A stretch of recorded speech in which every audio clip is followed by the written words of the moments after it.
We are Suhanath, Akash Parasubramanian, and Sneha Suresh Mysore, and this project was completed at the University of Illinois at Chicago as part of the Visual Data Science Graduate Course for 2020. We designed this project in collaboration with Professor Krajcik of the Information and Decision Sciences at the University of Illinois at Chicago through an activity-centered design process with particular emphasis on the functionality of the system and with the repeated feedback from our client, core staff, and classmates. The title of our project is Identifying the Right Episode of Care Using Visualization. An episode of care is a patient's entire treatment needed for an illness or an episode. For example, if a patient has a heart attack, everything done to diagnose and treat that condition is all grouped together into one clinically different episodes of care. The data we have consists of source procedures and target procedures. It also consists of the duration of days between a source procedure to a target procedure. It also has the associated risk for that particular source procedure. And also a source procedure consists of a community membership or a cluster membership. A source procedure can have multiple community memberships. So let's dive into the main visualization.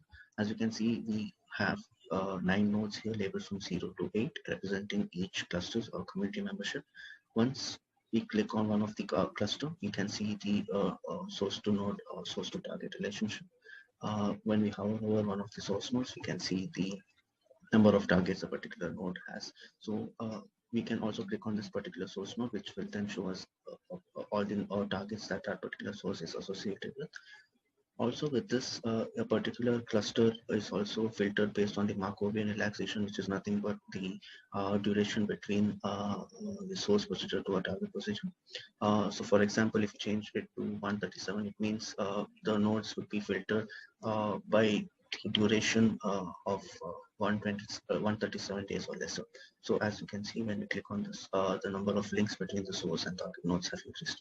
The second part of our visualization is a sunburst graph, which shows the relationship between a source and a target procedure, where the inner circle is the source procedure and the outer circle is the target procedure. So once when we click on the one of the sources, we can see all the associated targets with that source and also the transition probability between that source and target. This also consists of the associated risks where green, orange, and red are encoded as low risk, medium risk, and high risk, respectively. The third part of our visualization is a patient graph, where when we select a particular patient, all the source procedures that the patient has gone through during a duration of time is visualized. In the first level shows the source procedures, and when we click on one of the source positions, we can see all the target procedures that particular source is linked to, and the colors of the links also encode the risk associated with that particular source to target relationship.